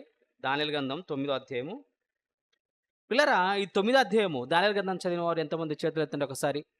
9వ అధ్యాయము. 9వ అధ్యాయంలో ఏముంది చెప్పండి? 9వ అధ్యాయంలో చూసి చెప్పకండి. దానియేలు గారు కాదు. దానియేలు గారు దేవునికి ప్రార్థన చేస్తున్నాడండి. దేవునికి విజ్ఞాపన చేస్తున్నాడండి. అలా విజ్ఞాపన చేస్తూ దేవుడిచ్చిన ఈ ధర్మశాస్త్రం ఎందుకు ఇచ్చాడో, వీళ్ళు ఎలా మీరారో అక్కడ చెప్పుతున్నాడు. సత్యం విరిగిన వాడు ఏం చేస్తాడు ఇక్కడ రాయబడుతుంది. మోషే ధర్మశాస్త్రం మందు రాసిన కీడంతయు మాకు సంభవించినను మేము మా చెడు నడవడిక మానకపోతిమి. నీ సత్యమును అనుసరించి బుద్ధి తెచ్చుకున్నట్లు మా దేవుడని యెహోవాను సమాధానపరచుకొనకపోతిమి. ఏమంటుండంటే ఇక్కడ దానియేలు గారు మోషే ధర్మశాస్త్రంలో ఏమని ఇచ్చాడంటే, నా మాట వింటే మీరేం చేస్తారు? నా మాట వింటే ఇళ్ళలో దీవింపబడతారు, మీ కొట్లలో దీవింపబడుతుంది. అవునా కదా? ద్వితీయోపదేశకాండం 24వ అధ్యాయమా? 24వ అధ్యాయం అనుకుంటాను. ఏదో సంథింగ్ సరే. దీవెనలు ఉంటాయి మొత్తం. 28వ అధ్యాయం సూపర్. ఓకే. 28వ అధ్యాయం మొత్తంలో ఏందంటే దీవెనలు. నా మాట వింటే మీకు ఇంట్లో, ఒంట్లో, బయట అన్నిటిలో దీవెనలు. ఎప్పుడైతే వినకపోతే ఇవన్నీ శాపంగా మారి కీడంత వస్తది అని చెప్పాడు. చెప్పినా కూడా వీళ్ళు వినకుండా ఏం చేశారు తెలుసా? దేవుని మాటను పట్టించుకోలేదు. దేవుణ్ణి విడిచిపెట్టేశారు. అయితే సత్యం గ్రహించిన వాడు, సత్యం ఎరిగిన వాడు, వాక్యములో దేవుని కోపం ఎప్పుడొస్తుంది, దేవుణ్ణి ఎలా గణపరచాలి, సమస్తం ఎరిగిన వాడని తెలుసా? సత్యాన్ని నేను అనుసరించాలి అని బుద్ధి తెచ్చుకుంటాడు. అర్థమవుతుందండి? నేను సత్యాన్ని అనుసరించాలని అప్పుడు బుద్ధి తెచ్చుకుంటాడు. ఎందుకంటే ఈ సత్యములోనే సత్యదేవుని మనస్సు ఉంది. ఇదే ఎందుకంటే పరలోకానికి తీసుకువెళ్ళేదని తెలిసి ఏం తెలుసా? సత్యాన్ని అనుసరించాలి నా జీవితంలో, సత్యాన్ని పాటించాలని ఏం తెచ్చుకుంటాడు? బుద్ధి తెచ్చుకుంటాడు. 66 పుస్తకాలను సారం తెలిసినవాడు, 66 పుస్తకాలు ఉన్నట్టు మాటల్లో భావన అర్థం చేసుకున్నవాడు, యేసుక్రీస్తు మనస్సును అర్థం చేసుకున్నవారు, యేసుక్రీస్తు ఆలోచన అర్థం చేసుకున్నవారు, అలా చేసుకున్న వారు ఏంటన్నప్పుడు బుద్ధి తెచ్చుకుంటారు. ఈ సత్యంలో ఉన్నదన్నట్టుగా నా జీవితం అనుసరించాలి అండి అని ఆయన బుద్ధి తెచ్చుకుంటారండి. సత్యం ఎరిగిన వారు. అలా సత్యం ఎరిగిన వారు ఏమండి దేవుని కూడా ఎలా ఆరాధిస్తారో తెలుసా? యోహాను గారు రాసిన సువార్త 4వ అధ్యాయం. యోహాను గారు రాసిన సువార్త 4వ అధ్యాయం 24 వచనం. దేవుడు ఆత్మ గనుక ఆయనను ఆరాధించువారు ఆత్మతోనూ సత్యముతోనూ ఆరాధింపవలెను. సత్యం గ్రహించిన వారు, సత్యం ఎరిగిన వారు దేవుని ఎలా ఆరాధిస్తారట? సత్యముతోనే ఆరాధిస్తారట. సత్యాన్ని కాకుండా, అంటే వాక్యం కాకుండా ఏదే కానీ దేవుని మహిమపరచరు. తన సొంత ఆలోచనలతో ఈరోజు ఆరాధనలు ఉన్నాయి కదండి. ఈరోజు వెరైటీగా ఆరాధన చేస్తుంటారు. కొందరు దేవదూతల్లాగా తెల్లని డ్రెస్సులు వేసేసి మ్యూజిక్ పెట్టి పాటలు పాడి కదా, బల్లా కార్యక్రమాన్ని ఒక అందమైన వింతగా కదా, విచిత్రంగా. అవునా? ఏమండి దేవుడు ఏం చెప్పాడు? మాటతోనూ కాదు. దేవుని ఆరాధించే పద్ధతి ఏం తెలుసా?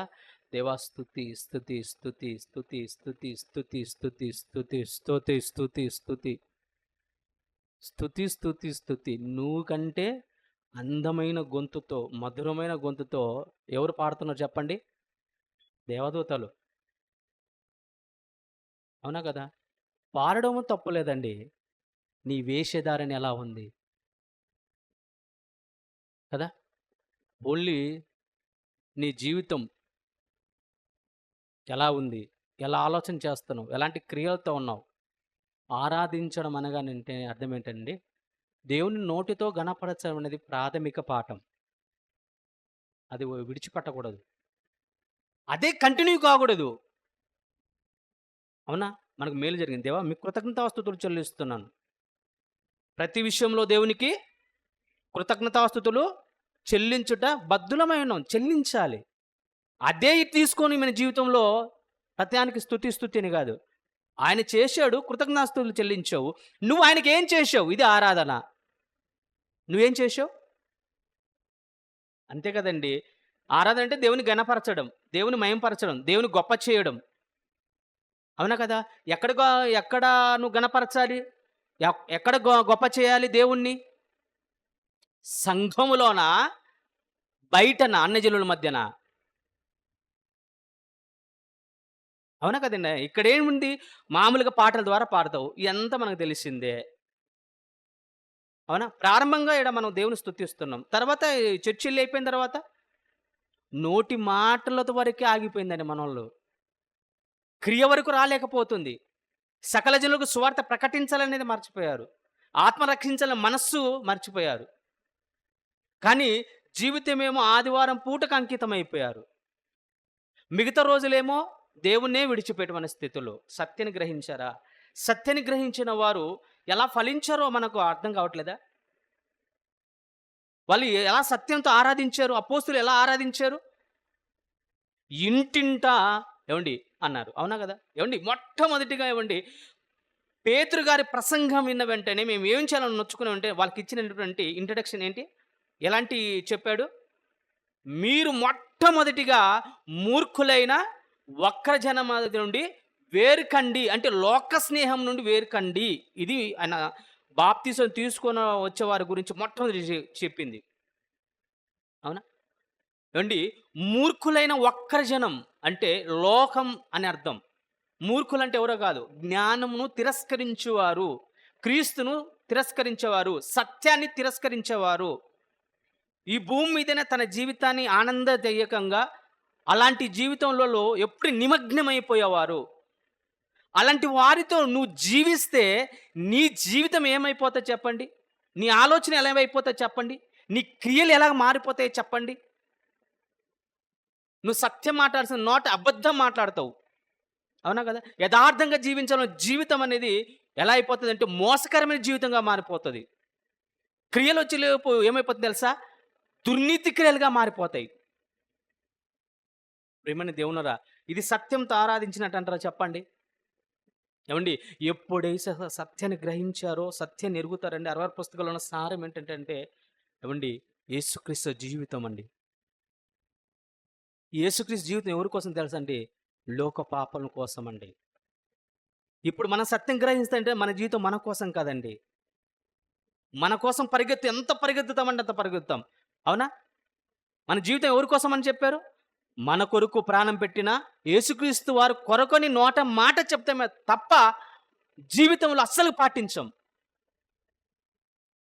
ఆలోచించండి ప్రియమైన దేవునురా. ఆరాధించడం అంటే ఏమనుకుంటున్నారు?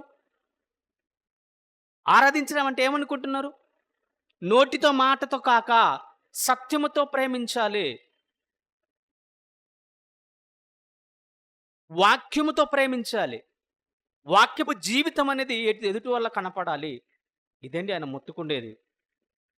ఇలా సత్య సంబంధమైనటువంటి క్రియలలో పాల్గొంటూ వారి జీవితం అండి నిజంగా ఎంతో బాగుంటదంటే, ఈ సత్యం గ్రహించిన వారు దేనిందు సంతోషిస్తారు మనం ఆలోచన చేస్తే ప్రియులారా.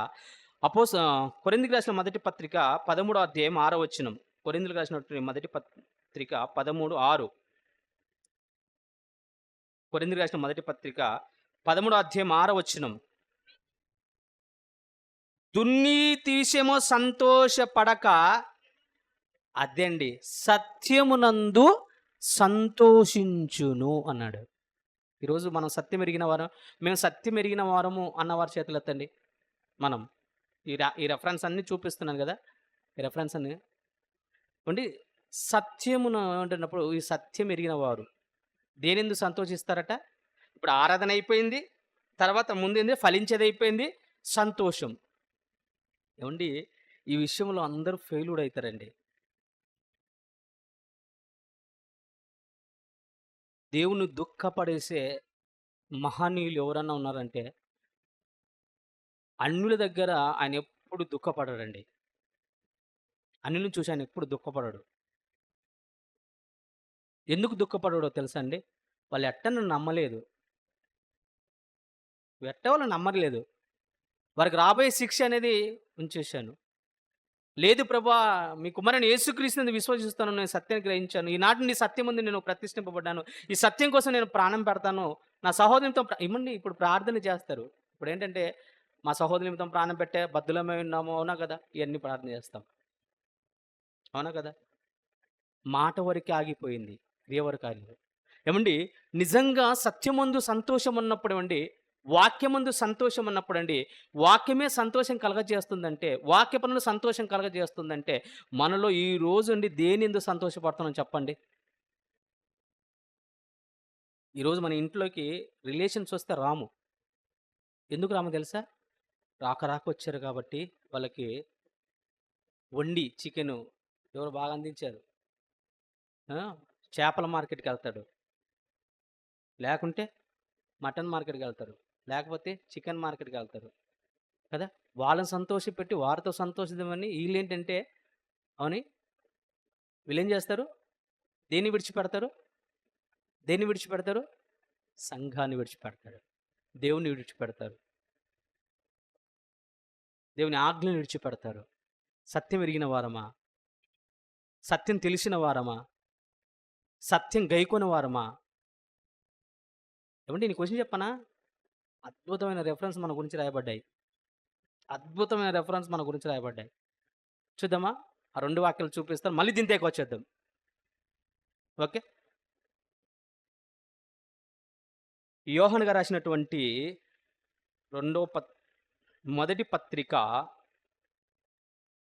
యోహాను గారు రాసినటువంటి మొదటి పత్రిక 2వ అధ్యాయము, యోహాను గారు రాసినటువంటి మొదటి పత్రిక 2వ అధ్యాయము 4వ వచనం.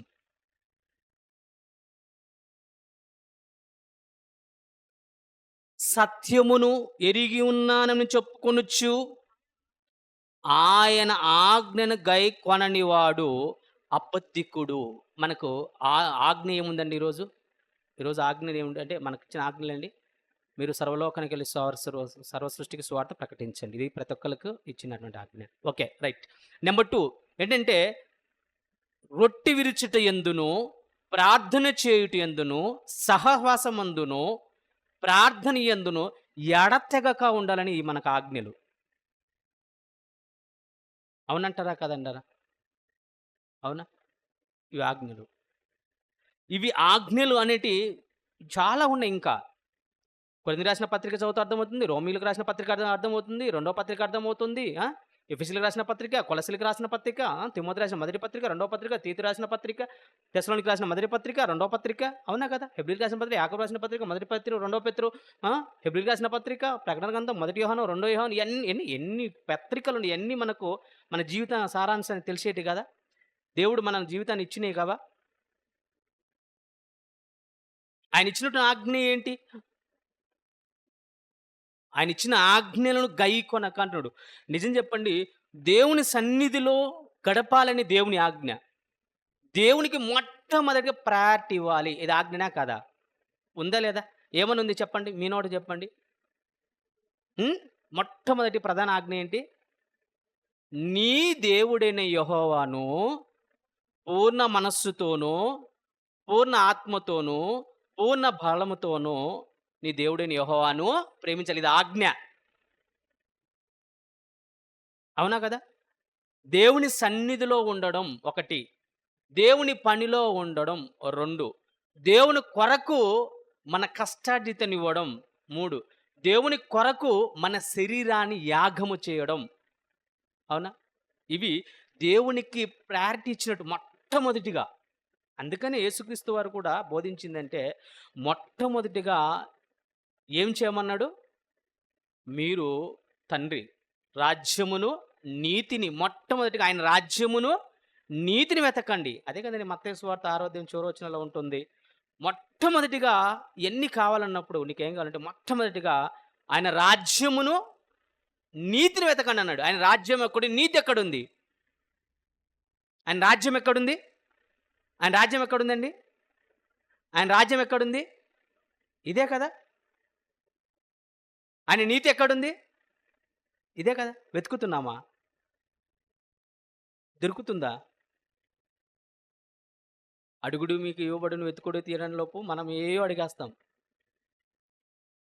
ప్రేమని దేవునిలా ఆయన రాజ్యమును, నీతిని వెతకండి అని చెప్పినప్పుడండి మొట్టమొదటిగా అవునా కదా! మొదట ఆయనకిచ్చి ఆయనను శోధించేవాడెవడు? పరిశోధించేవాడెవడు అని అంటాడు. అంటే మొదటి ప్రయారిటీ అనేది దేవునికి ఇవ్వడం ఆజ్ఞ ఇస్తే, అయితే నాకు దేవుడు తెలుసండి, వాక్యం తెలుసండి, నేను కూడా సత్యంలో ఉన్నానండి అని అంటాడు ఖచ్చితంగా. అని నెక్స్ట్ సారి ఏమంటాడంటే, అవునా కదండీ! ధర్మశాస్త్రం అంతేముంది? 1 నీ దేవుడైన యెహోవాను, 2 నిన్ను వలె నీ పొరుగువానిని. అదే పాత నిబంధనలైతే దేవునికి మొట్టమొదటిగా దేవుడే, తర్వాత తల్లిని, తండ్రిని, తర్వాత ఎన్ని ఆజ్ఞలు? 10 ఆజ్ఞలుగా ధర్మశాస్త్రం. ఆ రెండిటిని అంటే ఆ 10ని రెండిటిగా సంపూర్ణంగా చేసేసాడు. అయితే దేవుడు తెలుసు ఆయన చెప్పుకుంటాడు. కానీ ఆయన ఆజ్ఞలను గైకొనవాడు అబద్ధికుడు. మీరు ఏదైతే వాక్యములో చెప్పబడిన మాటలు ఏవైతే మీరు పాటించలేదో, ఆజ్ఞలైతే పాటించలేదో, మీ దేవునికి మొట్టమొదటి ప్రయారిటీ ఇవ్వలేదో, మీ దేవునికి మొట్టమొదటిగా ఇవ్వలేదో, పని చేయలేదో, ఆయనకు సన్నిధిలో ఉండలేదో అబద్ధికుడు. నెక్స్ట్ వానిలో ఏమి లేదంట? సత్యము లేదు. సత్యము లేదు కాబట్టే దేవునికి మొట్టమొదటి ప్రయారిటీ ఇవ్వట్లేదు. దేవునికి కనపరచాలని మనస్సు రావట్లేదు. దేవుని సన్నిధిలో ఉండాలనే ఆలోచన రావట్లేదు. అవునా? అంటే నాకు దేవుడు తెలుసు అని అంటాడు. సత్యం తెలుసు అంటాడు. కానీ ఆజ్ఞలు మాత్రం గైకొనడు. మన గురించి చెప్తున్నాడు అబద్ధికుడు. ఎందుకు తెలుసా? సత్యం అనేది అతనిలో లేదు అని అంటున్నాడు. వాడు ఇంకా బయటపడడానికి సంపూర్ణంగా ఎవరు రాస్తారంటే తీతు గారికి ఏమండి పౌలు గారు రాస్తారు. తీతుకు రాసిన పత్రిక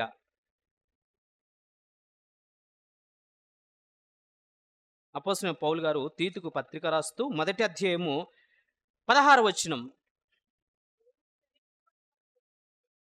దేవుణ్ణి ఎరుగుదుము అంటే సత్యము మాకు తెలుసు, ఎరుగుదుము మాకు తెలుసు, మేము సత్యములో ఉన్నామని తెలుసు, అయితే చెప్పుకుందురు కానీ వారు జీవితాలు అసహ్యులండి.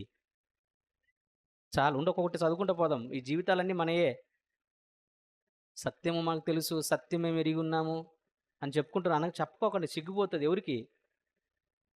కన్న తండ్రిని దేవునికి. పసిపిల్లలుగా ఉన్నామండి, ఇంకా మాకు తెలియదండి అన్న దృష్టిలో ఉండాలి. అవునా? మనం ఎలాగ సత్యంలో ఉన్నామని చెప్పగలుగుతామని చెప్పండి? 66 పుస్తకాల పేర్లు రావు. 60 పుస్తకాలు ఉన్నటువంటి ఆయా పరిస్థితుల్లో ఎందుకు రాయబడ్డాయి? ఎక్కడ రాయబడ్డాయి? ఏ కాలం రాయబడ్డాయి? కాలాలు వదిలేయండి చర్యను గాని. కనీసం సారం అంటే ఈ చరిత్ర ఒక ఉదాహరణకంటే మోషే గారి చరిత్ర ఎక్కడ రాయబడింది? ఎక్కడ ముగించబడింది చెప్తే చెప్పగలమా? ఓకే. మోషే గారి అక్కవారి జీవితం మరి తంబుర, సితార పట్టుకుని ఏ అధ్యాయంలో అంటే చెప్పగలమా? చెప్పలేం. కౌరవ కుమారులెవరు? వాళ్ళ జీవితం ఏందో చెప్పగలం. ఆయన ఏది అంటే మనకు ఇవే తెలియలేకపోతే ఏం తెలుస్తది అసలు సారము? ప్రతి చోట యేసు ఉన్నాడు. ఆయన జీవితం ఉంది. కానీ అది తెలుసుకోలేకపోతున్నాం. అవునా కదా! ఇక్కడేమంటే మనకు సత్యం ఎరుగుదమని చెప్తాము. అసహ్యులను అన్నాడు. అసహ్య క్యారెక్టర్ మనలో ఉంటుంది. దేవుడు ఏ మాట చెప్తాడో ఆ మాటకి ఏంటంటేనప్పుడు ఏమండి నిజంగా ఏంటన్నప్పుడు దానికి వ్యతిరేకంగా చేస్తాం. అబద్ధం ఆడొద్దు. ఎగ్జాంపుల్ అబద్ధం ఆడొద్దు. ఏవండీ? అబద్ధం సహజ లక్షణం అయిపోయిందండి. రోజు మనం ఆహారం ఎట్లా తింటామో, ఎలా బ్రష్ చేస్తామో, ఎలాగ స్నానం చేస్తామో, ఎలా డ్రెస్సును మారుస్తామో, అలాగే కూడా ఏంటంటే అబద్ధాలు కూడా భలే మార్చేస్తాం. భలే శుభ్రం చేసేసుకుంటాం. అబద్ధాలు చెప్పడంలో దిట్ట. ఎందుకు మీరు చర్చికి రాలేదంటే అండి, నేను అడగేదానికంటే నేను చూస్తూ ఊరకుండడం మేలనిపిస్తదండి. ఎందుకు నేను అడిగి వీళ్ళని అర్థమవుతుందా? వీరిని ఎందుకు అబద్ధికుడిగా నేను మార్చాలి? అవునా కదండీ! వాళ్ళు చెప్పేది అబద్ధమే ఉంటుంది. సత్యమేముండదు. సత్యం ఉంటే ఏమంటారు తెలుసా? సత్యానికి నిలబడతారు. సత్యానికి స్తంభాలుగా ఉంటారు. సత్యానికి విధేయత చూపిస్తారు. దానికోసం ప్రాణం పెడతాడు. సత్యం తెలిసినవారు. అవునా కదా! అసహ్యులును అంటే వారి జీవితాలేటంటే ఎక్కడికి పోయినా కూడా ఈమె ముసుగేసి పెడతది గానీ ముసుగు వీరురాలీమె. అనేక జీవితాలను నాశనం చేసింది. ఇన్సెట్‌కి ఇన్సెట్ ఏసి బాగా పోతున్నాడు గానీ వీని జీవితం అసహ్యం. ఇక్కడ చర్చిలో ఉంటాడు. అక్కడ అమ్మాయితో తిరుగుతుంటాడు. ఇక్కడ వీడు బానే ఉంటాడు. అక్కడ పార్కులమ్మట తిరుగుతుంది. అవునా కదండీ! ఇలాంటి జీవితాలు క్రైస్తవ జీవితాలలో ఎన్ని లేవా? ప్రేమని దేవునున్నారా? దేవుడు ఎరిగావు. లేదంటే సత్యాన్ని ఎరిగావు. సత్యములో ఎరిగిన తర్వాత ఈ సత్యం చెప్పేదేంటంటే నీ బాడీ లాంగ్వేజ్ కూడా కరెక్షన్ చేస్తది.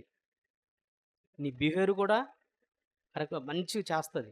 నీ మాట తీరు, నీ ఆలోచన తీరు, నీ క్రియల తీరు అన్నీ మొత్తం స్వరూపం ఎలా కనపడతదంటే ఏవండీ ప్రేమ స్వరూపం కనపడతది. సత్యం విరిగిన వారిలో కనపడేది.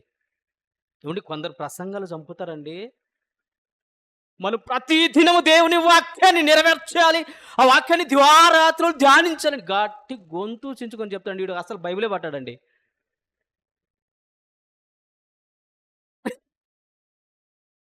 అంటే మనం కూడా గట్టిగా మాట్లాడొచ్చండి. గట్టిగా మాట్లాడితే ఎదుటివారు వినడానికి ఇబ్బంది పడతది. ఇంపైన మాటలతో అందంగా చెప్పాలి. అవునా కదా! ఈ గొంతు ఇలాంటివి నేను రోజు చెప్తుంటే ఎట్టుంటదండి? రేపటి నుంచి మీరొస్తారా? అబ్బా! ఈ అన్న చెవులు పగలగొట్టేటట్టున్నాడు తండ్రి. ఆ! చాలా మందికి ఈడ గట్టిగా అరిసే వాళ్ళకి చాలా ఇష్టం. గట్టిగా గొంతు చించుకొని ఏం చించుకున్నాడు? గొంతు చించుకున్నాడు. సారం లేదు. అవునా కదా! బైబుల్ దివారాత్రులు ధ్యానించమన్నాడు. అసలు బుక్కే పట్టడండి. అవునా కదా! ప్రేమగా ఉండాలి అంటాడు. ప్రేమగానే ప్రతిదినం మనం కూడుకోవాలంటాడు. ప్రతిదినం కూడుకోవడం గాదు. మా ఇంట్లో ఫంక్షన్ అయితే నేను రాను. కదా! మా ఇంట్లో శుభకార్యం నేను మా రిలేషన్ ఉంటే రాను. ఇదండి మన జీవితాలు. ఏవండీ మనకు అసహ్యంగా అనిపియదండి. నేను ఒక విషయం చెప్తాను ఏమనుకోకండి. మనం బాత్రూమ్‌కెళ్తాం కదా! మన బాత్రూమ్ మనకు వాసనే రాదు. 100% మీరు నవ్వినా ఇది సత్యమే. అది పరిశోధించి అర్థమైతది. అది నీ చిన్న పిల్ల అనుకోకుండా బాత్రూమ్ కూర్చుని అబ్బా! కంపురా నాయన ఎవరు ఈడబెట్టిందు శుభ్రం చేయండి, శుభ్రం చేయండి అని మొత్తుకుంటా ఉంటారు. అవునా? ఏవండీ అలాగనేంటంటే మనం చేసే ఈ అతిక్రమాలు, ఈ అసహ్యాలు మనకనిపించవు. దేవునికనిపిస్తాయి. ముక్కు మూసుకుంటాడు మీ దగ్గరికి వచ్చేలోపు మీ జీవితాన్ని చూసినప్పుడు. ఇక్కడ అందమైన వాక్య సువాసన చల్లుతా ఉంటే, ఈ సువాసనని విడిచిపెట్టేసి ఏవండీ పంది బురదలో పడినట్టు లోక సహవాసంలోకి, లోక ఫంక్షన్‌లోకి వాటికి ఇటు పరిగెత్తుకుతా ఉంటే, ఇప్పుడు అవి చూసి దేవుడు ఇన్ని అసహ్య కార్యాలు కావవి? ఎవరి దృష్టికి? మీ దృష్టికి కాదు. ఆయన దృష్టికి అసహ్య కార్యాలవి. దేవుడు అంటున్న మాట అండి. దేవుడు అంటున్న మాట ఇవి. నేనంటున్న మాట కాదు. ఆ! ఈళ్ళు నన్ను సత్యం బాగా తెలుసు అని అంటారు. ఈళ్ళు చేసేదంతా అసహ్యులును. హ్మ్. అవిధేయులు. అవిధేయులంటే చెప్పిన మాట విననివాడు. ఉదాహరణకు సందీప్ గారిని ఎమ్మటే పబ్లిక్‌గా చెప్తే చాలామంది ఫీల్ అయితుర్రండి. నా గురించి నేనే చెప్పుకుంటానయితే. ఓకే. ఫీల్ అయిపోతుర్రు అందరూ. అన్న ముక్కుసూటిగా మాట్లాడేస్తున్నాడు. 10 మంది ఏమనుకుంటారండి? మనం మార్చుకుంటే ఏమవుతది చెప్పు? మీరు ప్రతి బుధవారం చర్చికి రండి అంటే తప్పా అండి? ప్రతి శుక్రవారం చర్చికి రండి అంటే తప్పా? ప్రతి శనివారం చర్చికి రమ్మంటే తప్పా? ప్రతి ఆదివారం ఉదయం, సాయంత్రం అంటే తప్పా అండి? అది మీకెందుకు బాధాకరంగా అనిపిస్తుంది? అంటే ముక్కుసూటిగా యథార్థంగా చెప్పేవాడు ఎప్పుడంటున్నప్పుడండి, యథార్థవంతుడైతే ముఖాన్ని మార్చుకోడు. జీవితాన్ని మార్చుకుంటాడు. అవునా? యేసుక్రీస్తు మొహమాటం లేనివాడుగా చెప్తాడండి. అవునా కదా! మొహమాటంలో లేకుండా చెప్పేవాడు యథార్థవంతుడండి. అలాగా ఎదుటివారు చెప్పిన వెంటనే అతను ముఖం మార్చుకుంటే భక్తిహీనుడు, ముఖాన్ని మార్చుకోకుండా అంటే జీవితాన్ని మార్చుకుంటే భక్తిపరుడవుతాడు. ఇది గుర్తుపెట్టుకోండి. ఎందుకంటే ఎప్పుడైనా గాని సేవకులు కొన్ని మాటలన్నారంటే దావీదు గారు దాన్ని ఎలా తీసుకున్నాడో తెలుసా? ఎలా తీసుకున్నాడు? హ్మ్. ఎలాంటివి తీసుకున్నాడు? నాకు సేవకులు నన్ను కొడితే, నన్ను తిడితే నాకు అభిషేక తైలము అన్నాడు. అవునా? అంటే నా జీవితంలో ఇదేదో మిస్టేక్ అయింది కాబట్టి, ఆ మిస్టేక్ చెప్పాడు కాబట్టి దాన్ని సరి చేసుకోవాలన్నప్పుడు ఎంత బావుంటుందండి ఆ జీవితం. ఏంటే ఫలవంతంగా ఉంటుంది. మఖం మార్చుకుంటే మీకే ఇబ్బంది. మీకే కష్టం. కాబట్టి ప్రియమైన దేవుని వల్లారా అవిధేయులు అనగానే ఏమిటంటే దేవుడు చెప్పిన మాట అస్సలు విననే వినరు. కానీ సత్యం మాకు తెలుసు. సువార్త పనిలో ఉండాలని తెలుసు. ప్రతి ఆదివారం రొట్టె విరచాలని తెలుసు. సంఘ పనులలో ఉండాలని తెలుసు. సంఘము 9 గంటలకే అని తెలుసు. కదా! అన్నీ తెలుసు. కానీ దానికేం చూపిస్తాం? విధేయత చూపించం. లోబడం. కదా! వీళ్ళు అనుకుంటారు నాకు తెలుసు, వాక్యం తెలుసు. ఏ టైం పైన కూడా నేను చేసుకోవాలన్నట్టుగా. అసహ్యులను, అవిధేయులను అబ్బా! ఇద్దరు కొట్టారు చూడండి. ప్రతి సత్కార్య విషయములో భ్రష్టులు అంటే పనికిమానులుగా ఉండి అన్నారు చూడండి. సత్కార్యము ఇప్పుడు దాకా నేర్చుకున్న సత్కార్యాలు. ఏ కార్యాలు? సత్కార్యాలు. సత్య సంబంధమైన కార్యాలు. అపోస్తల కార్యంలో చదివితే అర్థమవుతుంది. మన జీవితంలో సంఘంలో జరుగుతున్నటువంటి పనులు జరుగుతే అర్థమవుతుంది. ఈ సత్కార్యంలో వాళ్ళ ఫలాలేంటంటే ఏవండీ భ్రష్టులుగా ఉంటారు. అంటే పనికిమాలిన వాళ్ళుగా ఉంటారు. జీవితాలు ప్లస్ పనిలో ఏ విషయంలో కూడా అంటే సత్కార్య విషయంలో ఏమైపోతారట? భ్రష్టులై ఉండి తమ క్రియల వలన ఆయనను ఎరగమన్నట్టు ఉన్నారు. అంటే దేవుడిని ఎరగమన్నట్టుగా వీరికి దేవుడు తెలియదు అనేది ఎప్పుడు తెలుస్తది చెప్పండి? క్రియల వలన. బైబిల్ చదువుతున్నావా? చదవట్లేదు. అంటే అప్పుడు మీ క్రియల వల్ల ఏం తెలిసిపోయింది? ఇతడు దేవుడికి తెలీదు. సత్యం తెలియదు. సత్యానికి ప్రాధాన్యత అన్నాడు. అంటే దేవునికి మొదలుపడిన ప్రాధాన్యత. ఆ ప్రాధాన్యత ఇవ్వకుండా నువ్వు వదిలేసావనుకో, నువ్వేం చేసినట్టు? దేవుని క్రియల వలన ఎరగనట్టు ఉన్నావు. అవునా కదండీ! అంటే సత్యము ఎప్పుడైతే గ్రహిస్తారో, ఫలిస్తారో, వాళ్ళు బుద్ధి మార్చుకుంటారు. ఏంటంటే వాక్యాన్ని అనుసరించాలి. అలా అనుసరించాలి అనుకుని చెప్పేసి, తన జీవితం దేవుని కోసమే కాబట్టి, ఆ దేవుని ఎలా మహింపరచాలి, వాక్యంతో మహింపరచాలి అనుకుంటారు. తర్వాత వాళ్ళ జీవితం ఎలా ఉంటుంది అంటున్నప్పుడు, ఫలవంతంగా అంటే సంతోషంగా ఉంటుంది. సత్కార్యాలలో ఎప్పుడు సంతోషం, సంతోషం. ఎందుకంటే సత్కార్యాల్లో ఉన్నటువంటి సంతోషం ఏ కార్యాలలో లేదు. పెళ్లి కార్యాల్లో ప్లస్ బంధువు కార్యాల్లో, ఆ కార్యాల్లో ఏ కార్యాల్లో ఆ కార్యాల్లో మీకొచ్చేది భ్రష్టత్వమే. కదా! కానీ ఇప్పుడు క్రైస్తవం మొత్తం 90% ఏమిటంటే 99% ఈ కార్యాలలో ఉన్నాం. అంటే దేవుడిని ఎరుగుదామంటారు. ఆజ్ఞలు గైకొనరు. వాళ్ళలో ఏమి లేదు? సత్యం లేదు. అవునా కదా! దేవుని ఎరుగు అంటే సత్యం మాకు తెలుసు అంటారు. కానీ వాళ్ళు చేసేది అసహ్య కార్యాలు, అవిధేయత, సత్కార్య విషయంలో భ్రష్టులు. కదా!